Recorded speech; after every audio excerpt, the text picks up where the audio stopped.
중앙교회 장애인 사역국은 발달장애인 부서인 사랑1부, 사랑2부, 사랑교구, 주안사랑부와 지체장애인 부서인 소망부로 구성되어 있습니다. 정상화와 사회통합의 가치로 장애인 성도들의 특성과 연령, 지역에 맞추어 예배를 드리고 찬양과 말씀을 통해 하나님을 더욱 알아가는 사역국입니다.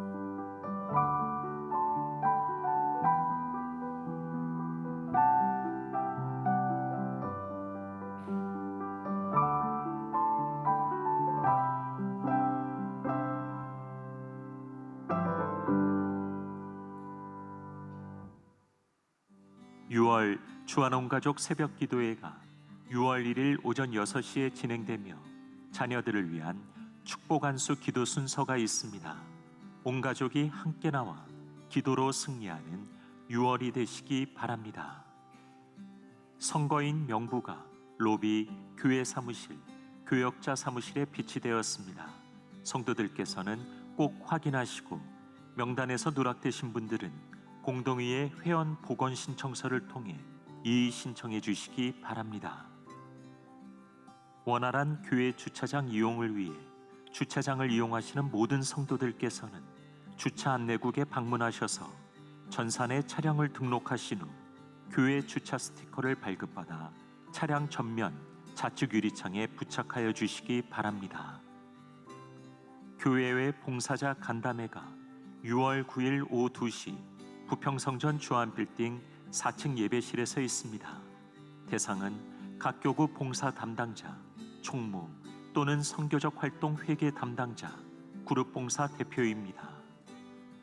2024년 성경 집중탐구 수강생과 제18기 통일 선교학교 수강생을 모집합니다. 지금까지 교회 소식이었습니다. 이외의 자세한 사항은 주보를 참조하시기를 바랍니다. 이제 우리 다 함께 마음과 뜻과 정성을 다해서 하나님 앞에 수요 오전 예배를 드리겠습니다.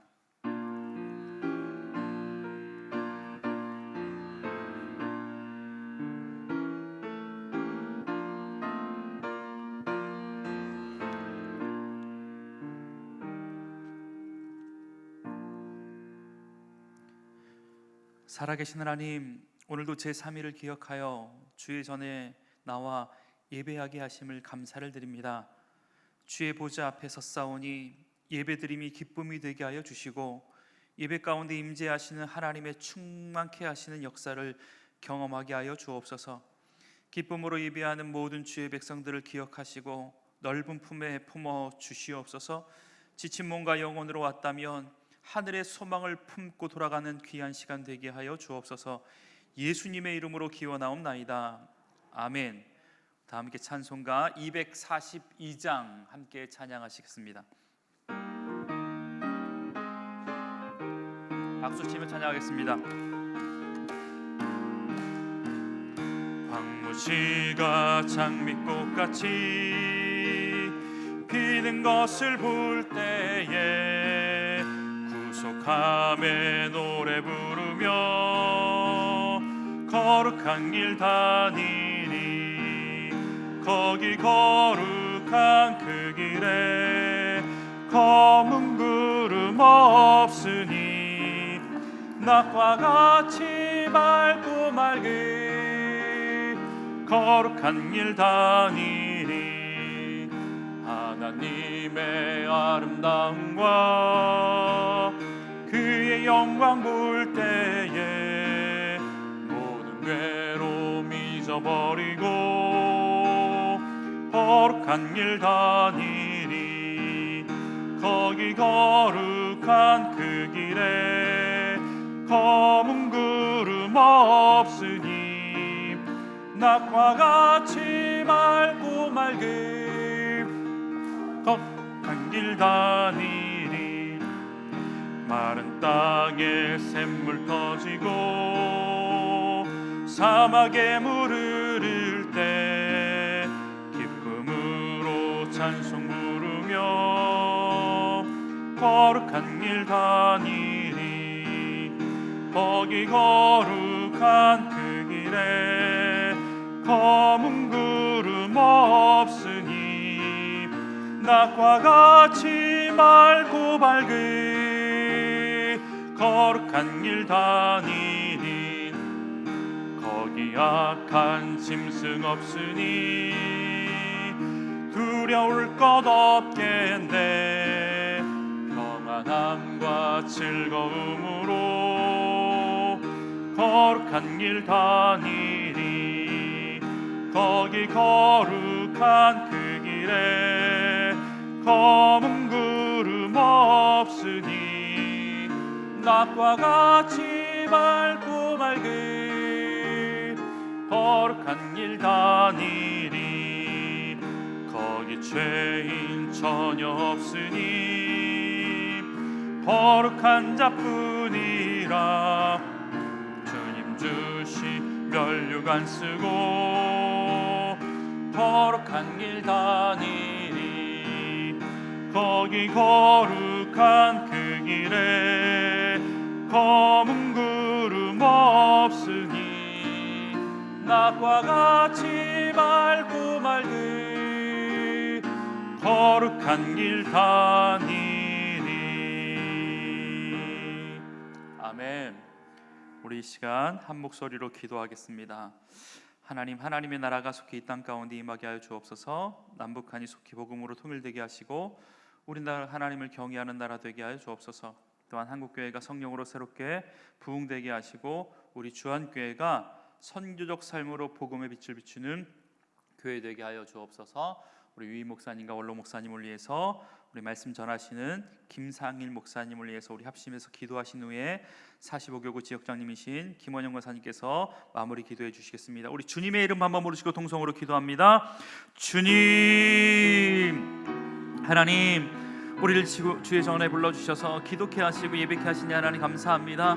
하나님, 이 시간 간구하며 나아가는 기도의 제목 가운데 하늘의 문을 여셔서 우리 삶 가운데 가득하게 풍성하게 기도의 응답으로 채워주시길 원합니다. 특별히 하나님, 하나님의 나라가 속히 땅 가운데 임하게 해주시길 원합니다. 세계 열방 가운데 전쟁과 분열과 또한 그러한 어려움 가운데서도 하나님 모든 어려움의 상황들이 다 종식되어지게 하여 주시고 온 열방 가운데 복음이 전파되어질 수 있도록 하나님 붙들어 주심으로 말미암아 박해와 핍박의 장소에서 복음을 전하는 모든 선교사님과 그들의 가정을 하나님께서 붙들어 주시기 간절히 바라고 원합니다. 특별히 하나님, 남북한이 속히 복음으로 통일되어지는 믿음의 역사가 있게 해주시기 간절히 바라고 원합니다.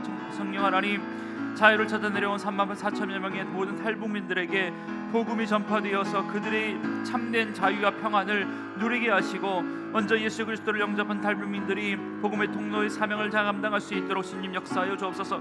북한에 영륜되어 있는 여러 선교사님들과 목사님들과 평신도 지도자들이 있는데 성령 하나님, 그들에게 찾아가 주셔서 하나님 위로하여 주시고 그곳 가운데 신변을 보호하여 주시고 안전하게 하시고 건강을 붙들어 주심으로 말미암아 하루속히 가정의 복으로 교회의 복으로 돌아올 수 있는 귀한 은혜가 있을 수 있도록 주님 역사하여 주옵소서.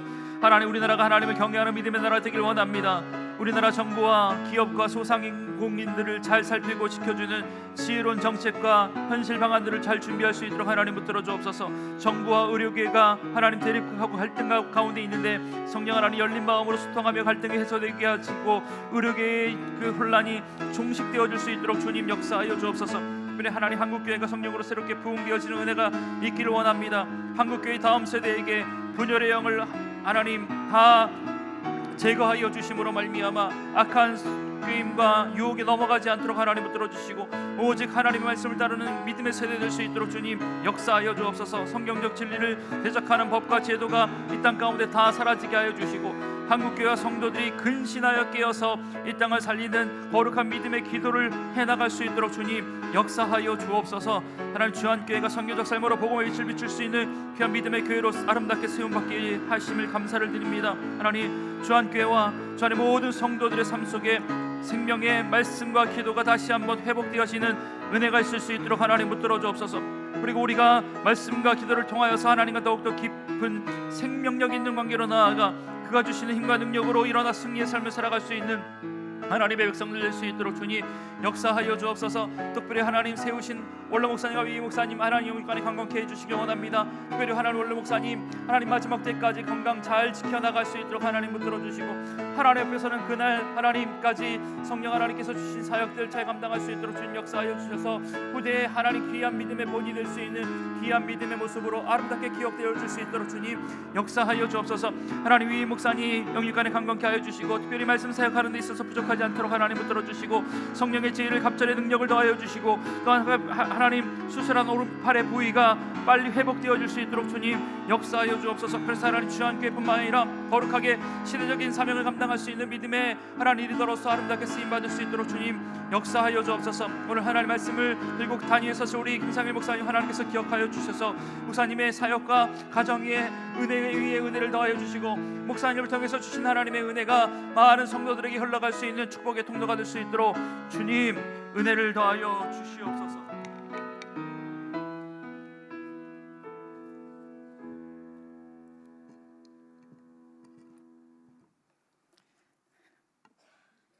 주님을 사모하는 모든 사람의 마음에 소망 되시고 생명이 되시는 하나님 아버지, 오늘도 주님 전에 나와 예배하게 하시니 감사와 영광을 드립니다. 그러나 저희들은 주님의 뜻대로 살지 못하고 나태하고 게으름으로 주님께서 인도해 주시는 길대로 따라 살지 못했음을 고백합니다. 용서하여 주옵소서. 주님, 이 시간 갈급한 심령으로 나왔사오니 저희들의 영혼에 그리스도의 빛으로 충만하게 하옵소서. 하나님 아버지, 온 열방 가운데 하나님의 나라가 임하게 하시고 말씀으로 회복되게 하옵소서. 남북한이 복음으로 통일되게 하시고 북한 땅에 주님의 사랑과 평화가 넘치는 축복을 허락하여 주시길 원합니다. 주님, 우리나라가 하나님을 경외하는 나라가 되게 하옵소서. 대통령과 위정자들이 주님을 두려워하게 하시고 백성들의 소리에 귀를 기울이며 평등과 공의로 다스리는 지도자들이 되게 하여 주옵소서.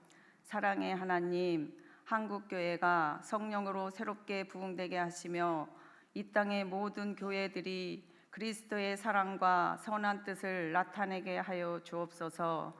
주한교회를 사랑하시는 주님, 예수 사랑 큰 잔치를 통해 주님을 믿기로 결단한 새 가족들이 뉴라이프를 통하여 살아계신 하나님을 만나게 하시고 소망 있는 삶을 살아갈 수 있도록 인도해 주옵소서. 주한교회가 복음의 빛을 비추는 교회가 되게 하시고 주님의 뜻에 합당한 교회로 날마다 성장하게 하옵소서. 주안의 모든 성도들이 주님을 처음 만났을 때의 그 사랑을 기억하며 주님을 뜨겁게 사랑하는 마음을 갖게 하여 주옵소서. 나겸일 원로 목사님, 영육을 강건케 하시며 노년의 삶을 평안하게 지켜 주옵소서. 주승중 위임 목사님, 눈동자와 같이 지켜주시고 계획하는 모든 사역에 기름 부어 주셔서 주님께서 귀하게 쓰시는 능력의 종이 되게 하옵소서. 부목사님들의 가정을 평안하게 지켜주시고 성령 충만하게 하셔서 맡겨진 사명 넉넉히 감당하게 하여 주옵소서.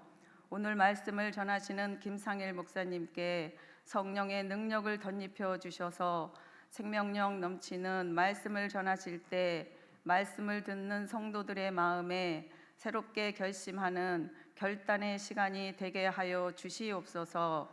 이 모든 말씀 우리 주 예수 그리스도의 이름으로 기도합니다. 아멘.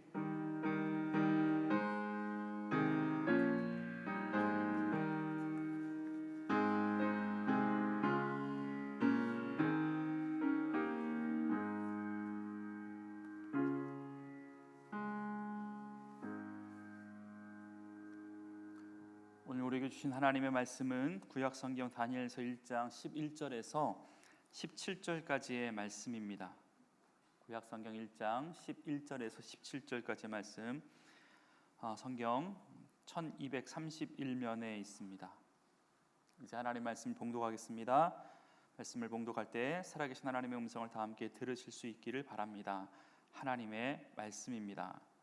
환관장이 다니엘과 하나냐와 미사엘과 아사랴를 감독하게 한 자에게 다니엘이 말하되 청하오니 당신의 종들을 열흘 동안 시험하여 채식을 주어 먹게 하고 물을 주어 마시게 한 후에 당신 앞에서 우리의 얼굴과 왕의 음식을 먹는 소년들의 얼굴을 비교하여 보아서 당신이 보는 대로 종들에게 행하소서 하매 그가 그들의 말을 따라 열흘 동안 시험하더니 열흘 후에 그들의 얼굴이 더욱 아름답고 살이 더욱 윤택하여 왕의 음식을 먹는 다른 소년들보다 더 좋아 보인지라. 그리하여 감독하는 자가 그들에게 지정된 음식과 마실 포도주를 제하고 채식을 주니라. 하나님이 이 네 소년에게 학문을 주시고 모든 서적을 깨닫게 하시고 지혜를 주셨으니 다니엘은 또 모든 환상과 꿈을 깨달아 알더라. 아멘.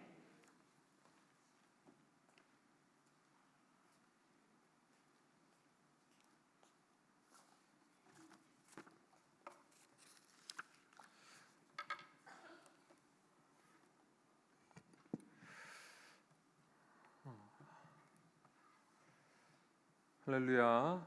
주한 성전을 찾아오신 우리 성도님들을 주님의 이름으로 축복합니다. 제가 이 자리에 선 것이 새벽 예배 때는 이제 계속 섰는데 이렇게 수요 예배나 주일 예배에 선 것은 참 오랜만인 것 같습니다. 감회가 참 새롭습니다. 우리 교구 우리 분들도 많이 보이고 제가 아는 분들도 많이 보이고 있습니다. 네, 여러분들 하나님께서 다 사랑하시고 축복하여 주시는 줄로 믿습니다. 옆에 분들하고 한번 이렇게 인사해 볼까요? 사랑합니다, 축복합니다. 네. 제 옆에 앉아 주셔서 감사합니다.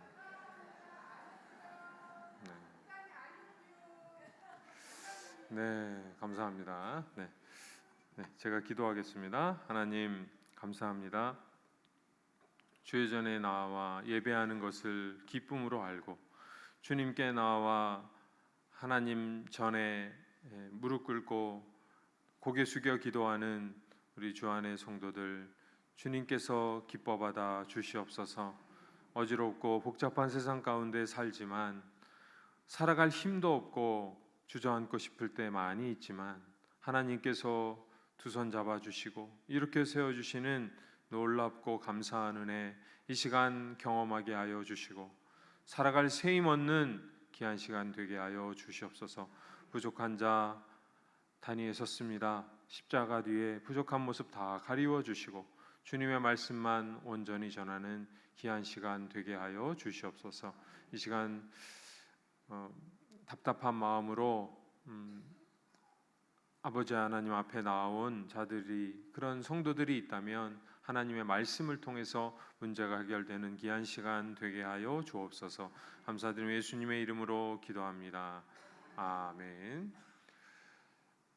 코로나가 한참이던 2020년 말에 한 제약회사 관련된 제약과 관련된 그 제약 분야의 한 신문에 이런 신문이 난 적이 있습니다. 미국의 수면 보조제 시장의 규모가 15.8억 달러에 달하고 있다.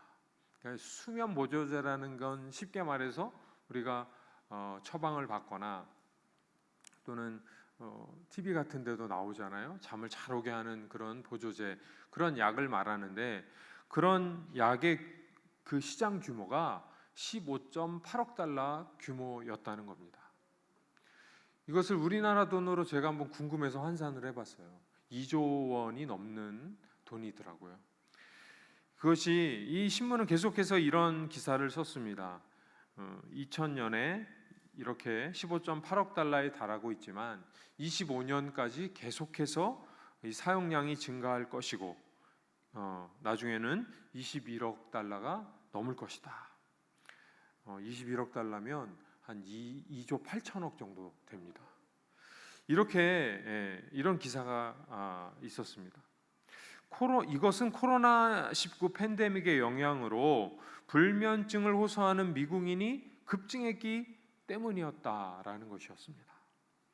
여러분, 당시에는 우리도 경험을 했지만 코로나로 인해서 극심한 일상의 변화가 있었습니다. 그것으로 인해서 많은 스트레스를 받았어요. 집안에서만 일을 하고 학교에 가지 않는 아이들을 돌봐야 됐고, 가족이나 친구 간의 모임이 그런 이벤트를 물리적 제약을 받게 됨으로써 전혀 할 수가 없었습니다. 스트레스를 해소할 데가 없었어요. 그리고 대량 실직으로 경제적 직격탄을 맞게 되었다는 것이었습니다. 이렇게 우리도 경험했던 것이죠. 코로나로 인해서 많은 것이 변화되고 참 두려움과 근심 걱정으로 하루하루를 살았던 적이 있습니다. 여러분, 이것이 우리나라에도 마찬가지였던 것이죠.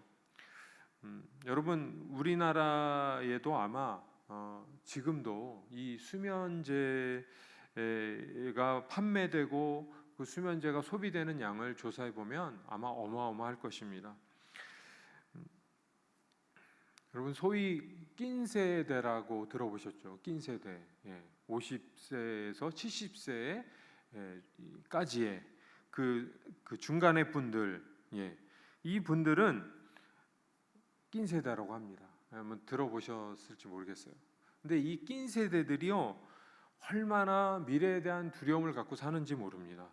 자식에 대한 걱정, 자식은 취업도 잘 못하고 집에서 캥거루족으로 살고, 부모만 의지합니다. 부모에게 용돈을 받습니다. 또 의학의 발달로 우리 부모님들이 오래 사시기 때문에 그 부모님들을 또 돌봐드려야 됩니다. 이런 걱정 저런 걱정으로 밤을 지새우고 있습니다.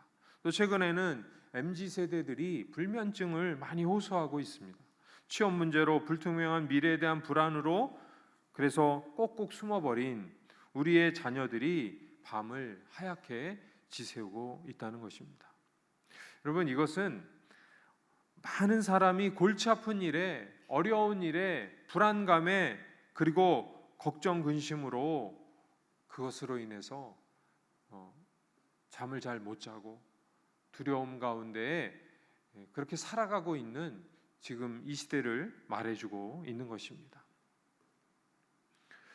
생명의 삶에 이런 설화가 예전에 실려 있어서 제가 본 기억이 납니다. 어떤 마법사 한 사람이 쥐 한 마리를 관찰하는데 이 쥐가 계속 불안해하면서 덜덜덜 떨고 이리저리 왔다 갔다 하는 거예요. 그래서 이 마법사가 쥐에게 묻습니다. 너 왜 그렇게 벌벌 떨고 있느냐? 쥐가 대답합니다. 저기 저 소리 안 들리세요? 저 야옹야옹 고양이 소리 들리시지 않으세요? 저는 들리는데 저 고양이가 나를 잡아먹을지 몰라서, 언제 저에게 뛰어올지 몰라서 이렇게 불안해하고 있습니다. 아, 그랬구나. 그럼 내가 너의 문제를 해결해 줄게. 마법사는 이 쥐를 고양이로 만들어 주었습니다. 그리고 며칠이 지나서 고양이가 된 이 쥐를 만났는데, 여러분, 이 쥐는요 계속 불안해하며 떨고 있는 거예요. 아니, 너 어째서 여전히 왜 아직도 벌벌 떠냐? 쥐가 대답합니다. 그게요 그 개 때문이에요. 개가 언제 나를 찾아와서 또 물어버릴지 몰라서 이렇게 무서움에 벌벌 떨고 있습니다. 그래? 개가 그렇게 무섭냐? 그래, 알았어. 그래서 이번에는 마법사가 다시 이 고양이를 개로 만들어 주었습니다. 그럼 여기서 얘기가 끝나는 건 아니겠죠? 그래서 며칠이 지난 후에 그 개는 아직도 뭐가 불안한지 벌벌 떨고 있는 거예요. 그래서 또 물었습니다. 야, 너 개가 됐는데 아직도 무서운 게 있어? 그랬더니 이 개가 된 이 쥐가 이렇게 얘기합니다. 그게 자꾸 어디선가 호랑이 눈이 보여요. 호랑이가 저를 쳐다보는 것 같고, 눈만 감으면 호랑이 꿈을 꾸고, 눈을 뜨면 호랑이가 저를 노려보는 것 같아서 잠시도 평안할 수가 없어요. 계속 무서워요. 두려워요. 그래서 이번에는 그 개를 호랑이로 만들어 주었습니다. 여러분, 여기서 이 호랑이가 된 쥐가 행복하게 살았을까요? 며칠 후에 만난 이 호랑이는 또 떨고 있는 거예요. 그 덩치 큰 호랑이가 막 떨고 이리저리 왔다 갔다 하고 있어요. 눈은 불안해서 왔다 갔다 막 흔들리고 있어요. 그래서 또 마법사가 묻습니다. 야, 너 호랑이가 됐는데 아직도 무서운 게 있니? 그랬더니 이 호랑이가 이렇게 얘기합니다. 아, 호랑이가 됐는데 호랑이가 되면 정말 무서울 게 없을 줄 알았는데 있어요. 저기 저 사냥꾼 총을 들고 저에게 총을 겨눠서 저를 쏠 것만 같아요. 이 이야기를 들은 마법사는 너무 화가 났습니다. 그 쥐를 위해서 그렇게 많은 일을 했는데 쥐는 결국 변화되지 못했습니다. 계속해서 무서워하는 거예요. 아무래도 너는 안 되겠다. 너는 다시 쥐가 되어야 되겠다. 그래서 그 호랑이는 쥐가 되어서 예전처럼 그렇게 도망다니며 살았다고 하는 그런 인도의 설화입니다.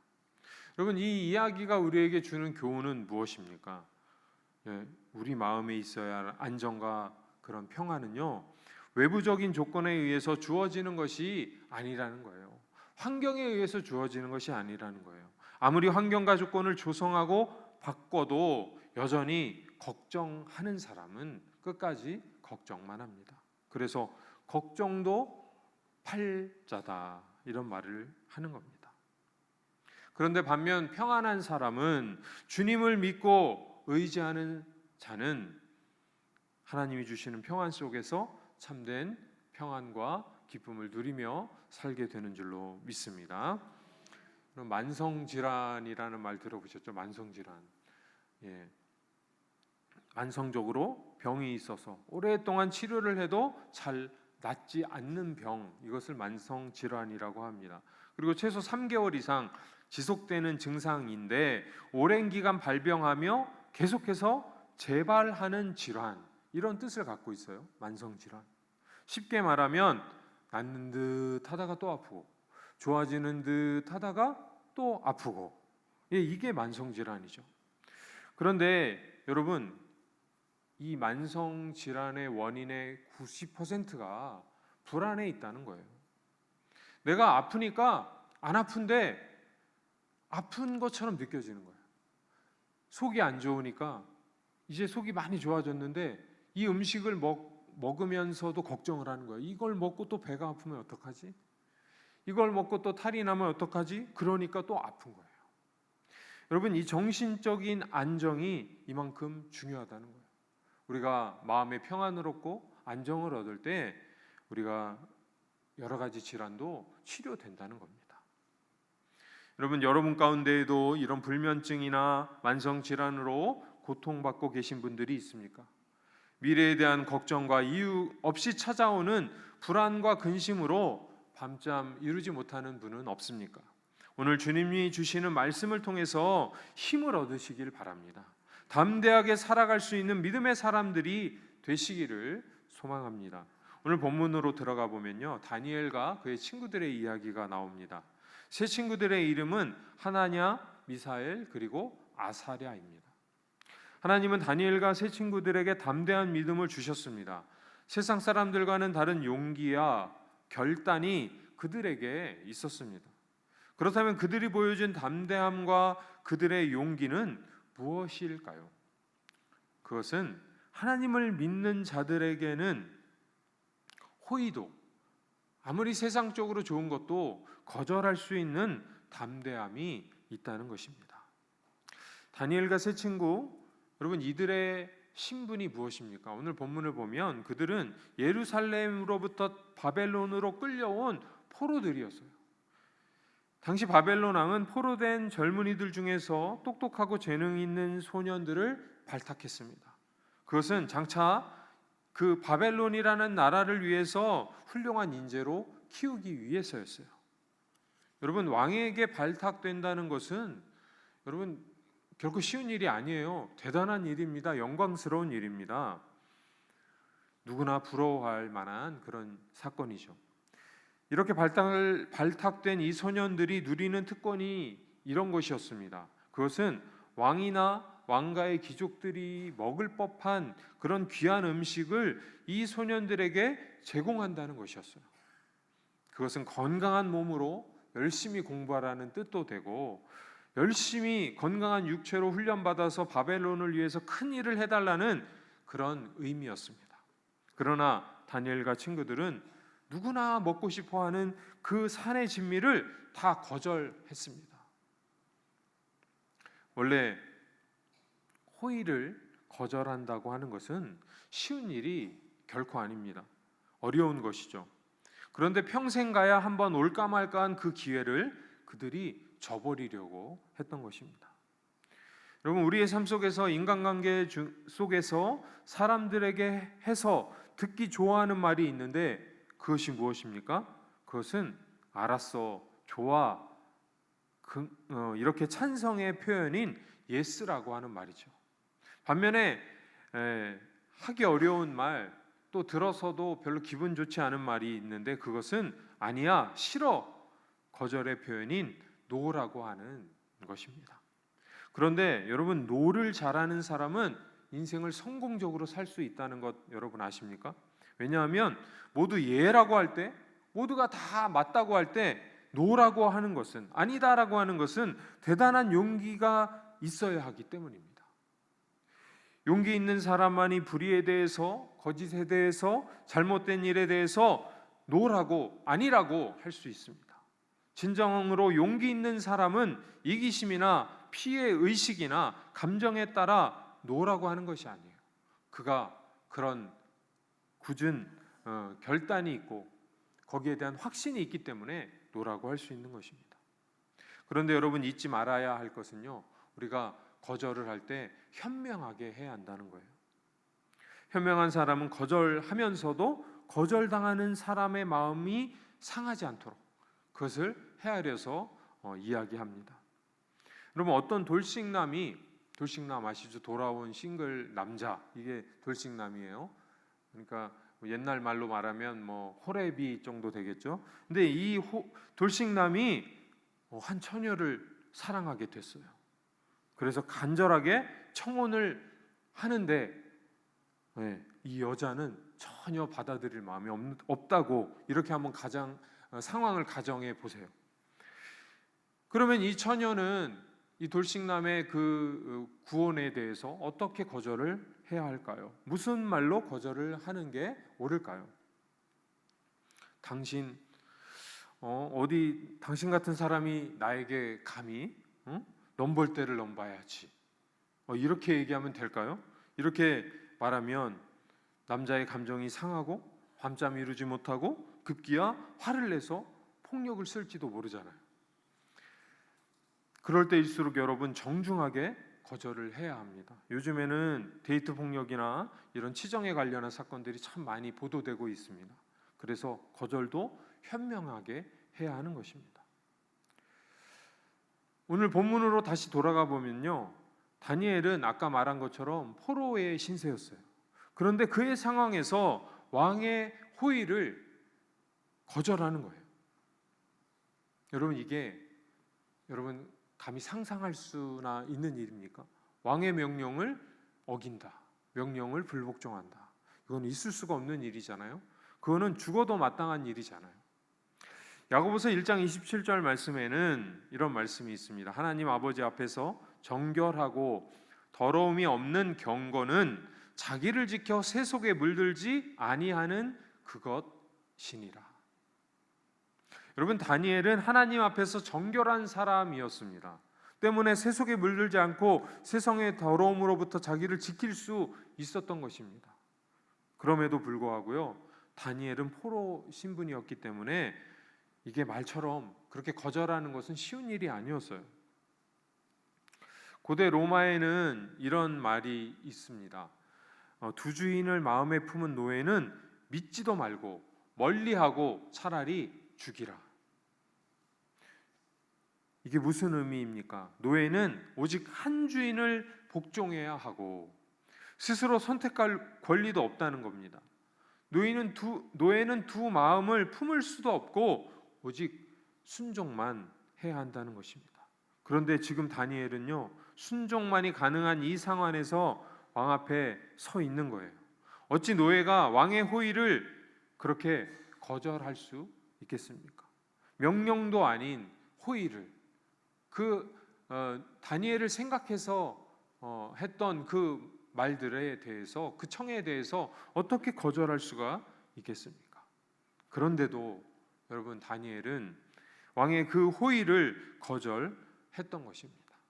오늘 본문의 말씀 다니엘서 1장 8절에는 다니엘은 뜻을 정하여 왕의 음식과 그가 마시는 포도주로 자기를 더럽히지 아니하리라 하고 자기를 더럽히지 아니하도록 환관장에게 구하니 라고 기록하고 있습니다. 여러분, 노예에게 자기의 생각이나 주장이 있을 수가 없습니다. 노예가 무슨 자존심을 세울 수가 있겠습니까? 그러나 다니엘은 포로임에도 불구하고 자신의 정체성만은 분명했습니다. 나는 하나님의 백성이다. 그러므로 나 자신을 그 무엇으로도 더럽히지 않겠다.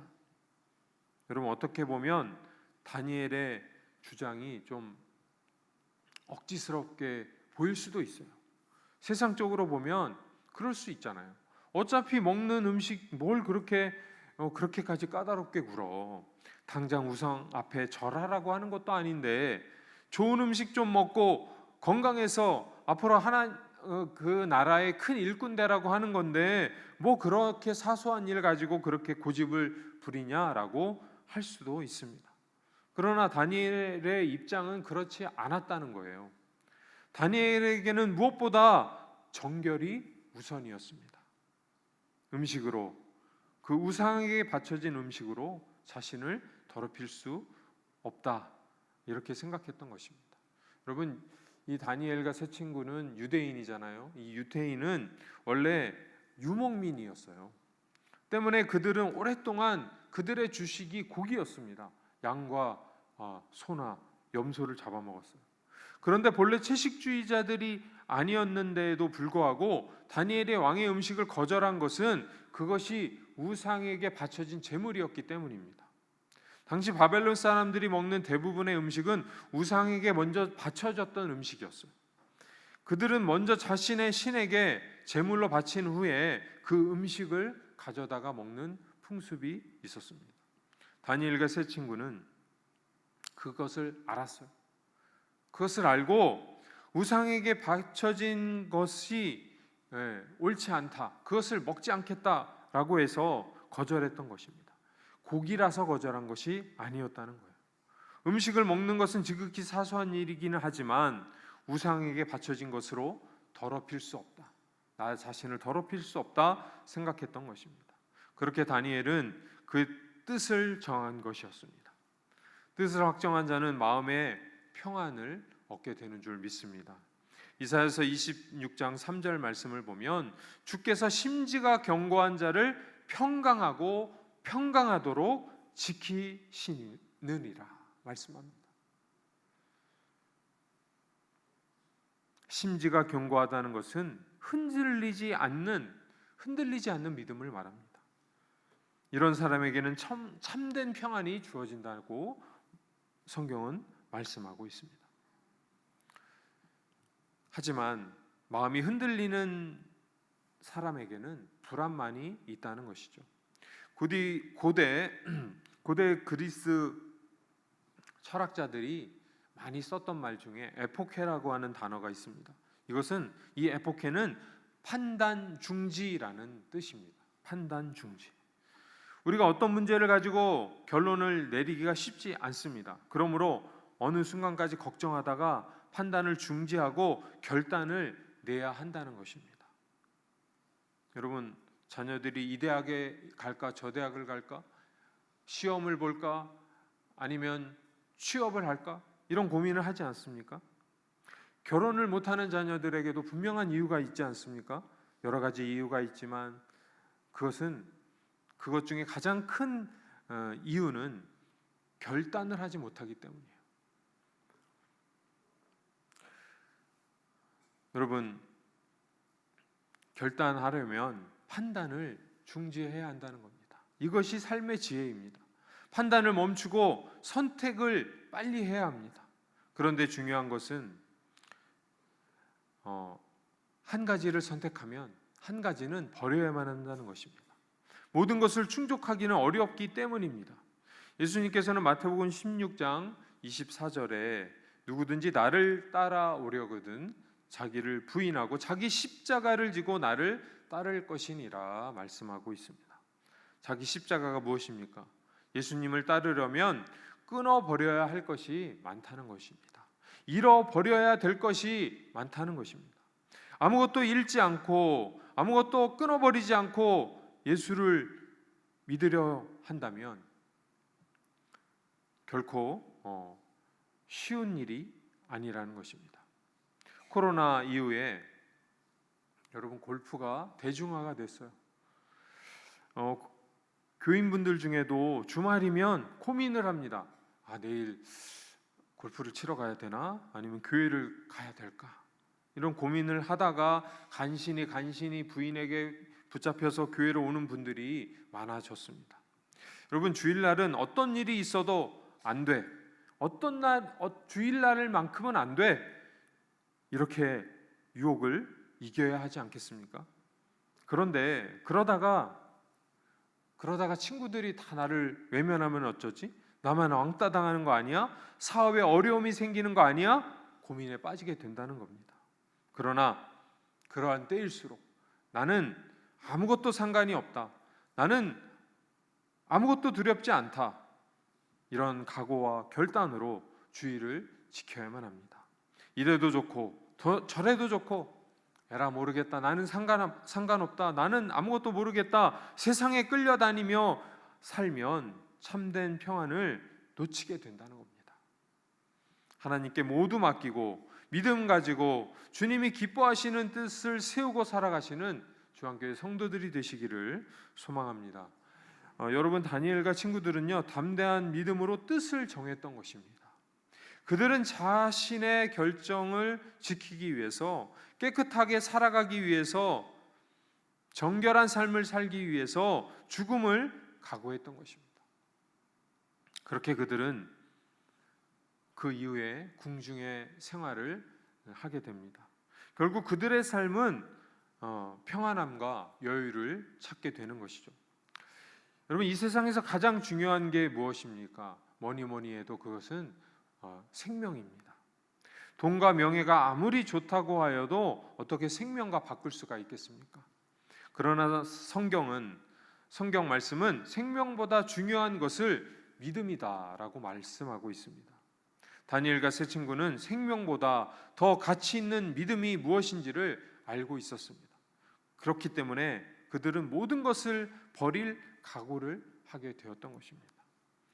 어떤 현자가 이런 말을 했습니다. 우리들의 삶은 이론을 위해서는 용기가 풍부하지만 실천을 위해서는 용기가 미흡하다. 이런 말을 하고 자기 주장을 하고 있는 데 있어서는 용기를 낸다는 겁니다. 그러나 막상 실천하려고 할 때, 그 일을 행하려 할 때에는 주저주저 한다는 것입니다. 여러분 이것이 오늘을 살아가는 저와 여러분의 모습이 아니겠습니까? 말은 천상유수인데 단지 그것뿐이고 실천을 하려면 하지 않으려 한다는 것입니다. 우리는 곧잘 결심과 결단을 하지만 작심삼일일 때가 있지 않습니까? 오늘 본문에 나오는 다니엘과 세 친구는 죽기를 결심했습니다. 다니엘과 세 친구에게는 신앙의 용기가 있었습니다. 하나님께 모든 것을 의뢰하였습니다. 하나님께 모든 것을 맡기고 하나님의 인도하심을 기대했습니다. 이후로 하나님께서는 다니엘과 친구들을 사자의 굴로 풀무불로 던져 놓으셨습니다. 그러나 그들은 그런 상황에서도 이렇게 말하였습니다. 다니엘 3장 17절 18절의 말씀. 왕이여 우리가 섬기는 하나님이 계시다면 우리를 맹렬히 타는 풀무불 가운데 능히 건져 내시겠고 왕의 손에서도 건져 내시리이다. 그렇게 하지 아니하실지라도 왕이여 우리가 왕의 신들을 섬기지 아니하고 왕이 세우신 금신상에게 절하지도 아니할 줄을 아옵소서.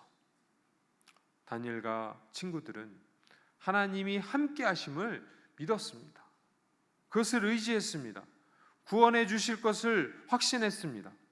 그러나 만약 하나님의 구원이 없다 하더라도 우상만큼은 절대 섬기지 아니할 것이다 라고 그들의 강한 신앙의 결단을 말하고 있는 것입니다. 여러분, 여러분에게는 말씀을 지킬 수 있는 용기가 필요합니다. 두려운 상황에서도 담대히 하나님의 말씀을 준행하며 나아가야만 합니다. 1990년 월간 목회 5월호에 이런 글이 실려 있었습니다. 1985년 미국 테네시주의 메이슨이라고 하는 도시에 한 탈옥수가 새벽에 총을 들고 한 집을 찾아 들었습니다. 총을 들이대며 가족들을 위협하였습니다. 남편은 두려워서 구석에서 떨고 있는데 아내 루이스는 전혀 두려워하지 않는 것이었습니다. 그는 콧노래를 부르며 이 탈옥수에게 이야기합니다. 아저씨, 무거운 총 그만 내려놓으세요. 서 있지 말고 거기 앉으세요. 제가 맛있는 요리 해드릴까요? 그러자 탈옥수는 그 여자에게 총을 겨누면서 말합니다. 내가 탈옥수인데 무섭지 않습니까? 무섭다니요. 사람은 어차피 한 번 죽는 것인데 뭐가 무섭습니까? 저는 예수를 믿는 사람이어서 영생을 이미 얻었고 그 때문에 죽음도 두렵지 않습니다. 그리고 예수 믿는 기쁨과 새로 얻은 인생에 대해서 자신의 간증을 그 탈옥수에게 이야기해 줬습니다. 그리고 예수를 믿으면 당신도 새 출발할 수 있다는 그 복음을 전하였습니다. 긴 설득 끝에 탈옥수는 침입한 지 7시간 만에 그 집에서 나와서 자수하였다고 하는 그런 이야기입니다. 성도 여러분, 하나님을 의지하고 두려워하지 않는 사람, 믿음 안에서 담대한 사람, 그리스도의 십자가로 용기를 얻는 사람은 자신의 마음이 평안할 뿐 아니라 탈옥수와 같이 거칠고 사나운 사람의 마음까지도 평안하게 만들게 되는 줄 믿습니다. 우리는 이것을 기억해야만 합니다. 본문 17절 말씀을 보면 용기 있는 사람들에게 하나님께서 은총을 내리시는데 그것은 환경을 변화시키는 것이 아니었습니다. 하나님께서 소년들에게 지식을 얻게 하시며 모든 학문과 재주에 뛰어나게 하시며 또한 모든 환상과 꿈을 깨닫게 하셨다는 것입니다.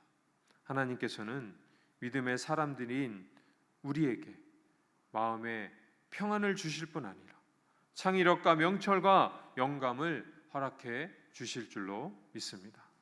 사랑하는 성도 여러분, 어찌할 수 없는 절체절명의 상황 가운데 있다 할지라도 우리가 믿음만 지키면, 믿음만 의지하고 의의 길을 걸어가면, 믿음 가지고 견디어내며 담대하게 나아가면 결국에는 하나님께서 주시는 승리의 면류관을 얻게 될 줄로 믿습니다. 마지막으로 미국 신학자이자 기독교 윤리학자인 라이놀드 니버의 평온을 비는 기도를 여러분께 소개하면서 말씀을 마치도록 하겠습니다.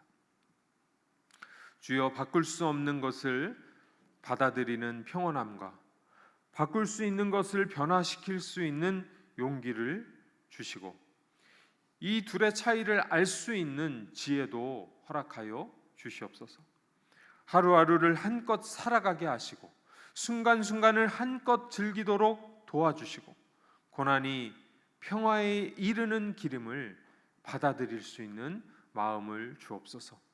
그분께서 그러하셨듯이 죄로 가득 찬 세상을 제 뜻대로가 아니라 있는 그대로 끌어안는 믿음을 허락하소서. 제가 당신의 뜻에 순종할 때 당신께서 모든 것을 바르게 인도하실 것을 믿고 의지하게 하소서. 그리하여 제가 이 세상에서 합당한 행복을 누리고 다음 세상에서는 그분과 함께 영원토록 지극한 행복을 누리도록 도와 주옵소서. 기도하겠습니다.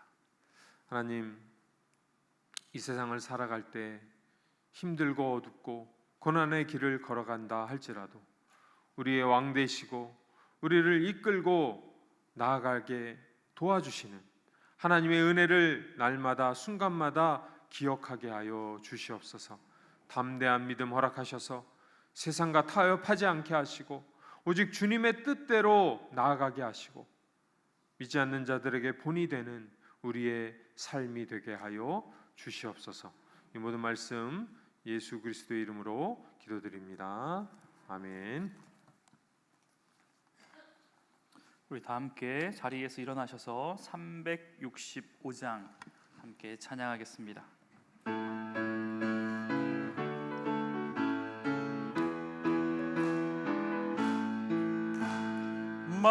마음속에 근심 있는 사람 주 예수 앞에 달래어라. 슬픈 마음 있을 때라도 주 예수께 아뢰라.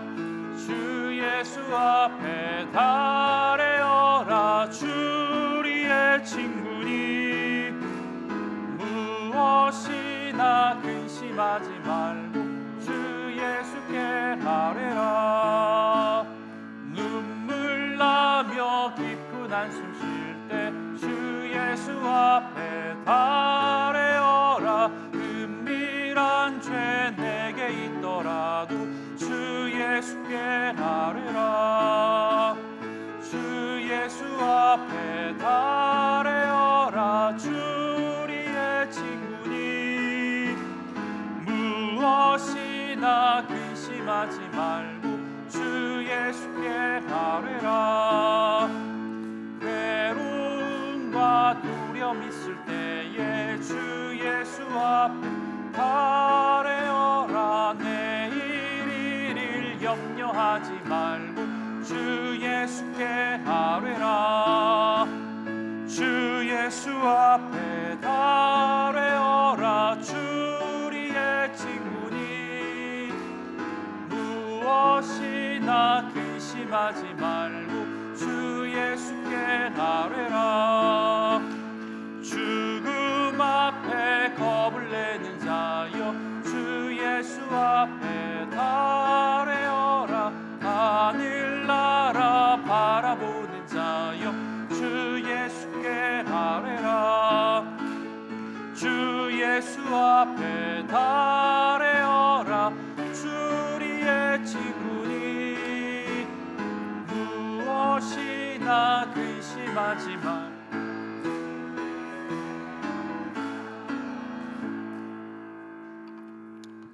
이제는 우리 주 예수 그리스도의 크신 은혜와 하나님 아버지의 극진하신 사랑하심과 성령님의 감화 감동 역사 충만하심의 은총이 하늘나라 바라보며 이 땅 가운데 어둡고 긴 고난의 시간을 주님 말씀 의지하며 살아가기를 원하는 여기 모인 모든 주 안의 성도들과 가정과 모든 삶의 자리마다 우리 자녀들의 앞날 위에 영원토록 함께 하시기를 간절히 축원하옵나이다. 아멘.